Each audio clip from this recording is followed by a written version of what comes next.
So I don't want to sound judgmental or condescending, but what I've come to realize is that some Christians, or let me say some of us, have misplaced priority. Yeah, it's I don't know, it's just like you're not asking God for what you need at the moment. You just what you want. You just what you want. You want it at that moment, but you're not going to ask God, God, should I do this? Should I do that? Should I take this move? Should I take this step? But you just what you want. That's it. All right, so this is Ruth Adegbemi. Welcome to my channel once again. Please do well to like and share, and leave a comment in the comment section so that the algorithm can make this video reach a lot of persons. So it won't be just you alone. Share this video with someone. All right, so back to what I was saying. A lot of us have what we call misplaced priority. Yeah, that's it. Because I don't know why it's at times we just do not ask God what to do at that moment. We want what is trending, or we wake up and, oh, let me just take this decision. But you haven't gone to God in prayer to ask him, should I do it? Should I take the step I want to take? All right, so I'll be talking today about something I titled want and need. Want and need. I don't want to say want versus need. Yeah, I don't want to make comparison for now. So I was listening to a sermon, and the sermon really blessed me a lot. So I feel I need to share this and to I felt. All right, so want versus need. Want, I can just say want is something that we desire, something we desire that we want at the moment. Our desires, yeah. Let me just put it that way. Our heart desires. So want is when you desire for something, you wish for something. So, and what is need? According to the Oxford Dictionary, the dictionary meaning that I have here, it says need is a lack of means of sustenance, poverty, indigence, and destitution. And it also means a requirement for something, something needed. A requirement for something, something needed. So, can you see where we are getting it wrong? Want is your desires. You just want that thing. You just want it. You wish for it. But need is something that you know that you cannot do without. Something that is so tangible that it is just not possible. Let me take cooking for instance. You want to cook and you not put in salt. Salt is a need in every food, because without salt the food will be tasteless. So let us just view it from that point. So let me take this example. Let's take for example a person have money for a car and really really really desires to own a car. So, and the person, looking at the person's account, the person can see that at the moment the person can actually afford that car.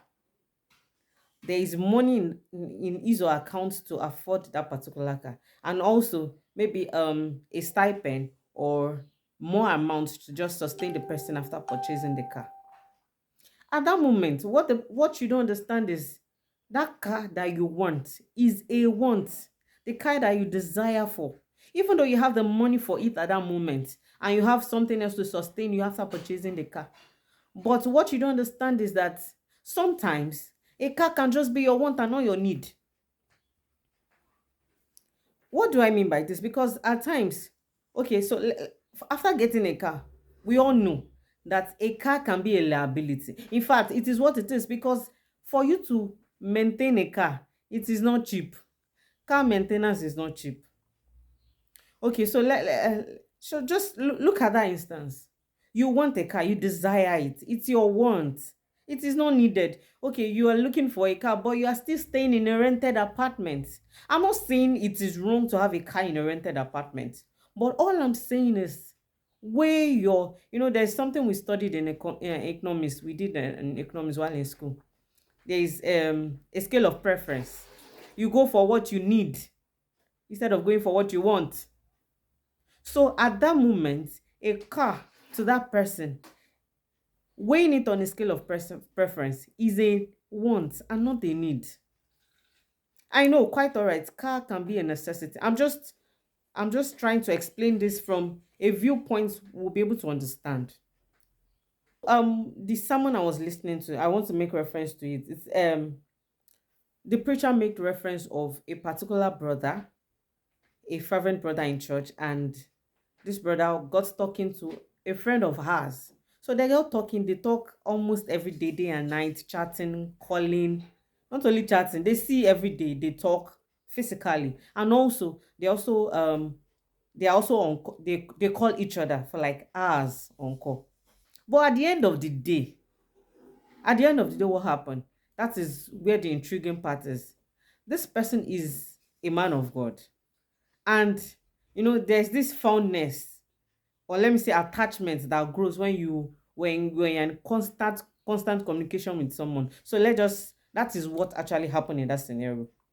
But at the end of the day, this brother called and said, I've been praying to God about it. I've been asking God, and God is telling me that you are not the one.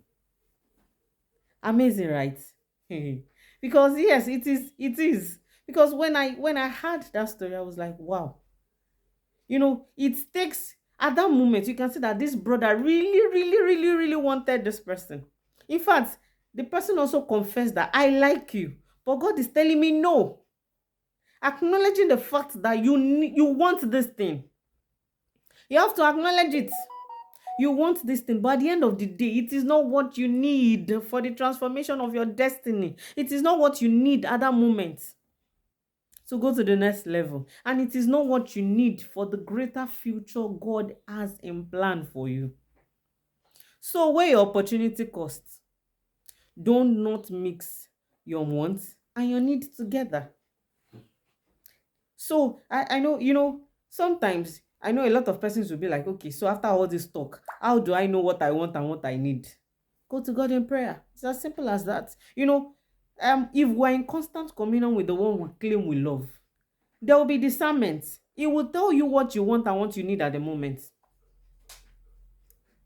It will let you know that, okay, this thing that you are pursuing, it is just a means to an end. It is not the plan that I have for you. Remember, the plan God has for you are that of good and not of evil. So maybe you are thinking, this thing I'm pursuing right now, if I don't achieve something good out of it, that's the end for me. No, it's not the end. It is just a means to an end. It is just your wants, your desires. So go to God in prayer for you to know what you need at that moment. And also, if you have listened to this, if you have listened and watched this video to the end, type in the comment section, I receive the grace to be discerning enough to know what I need. See you in my next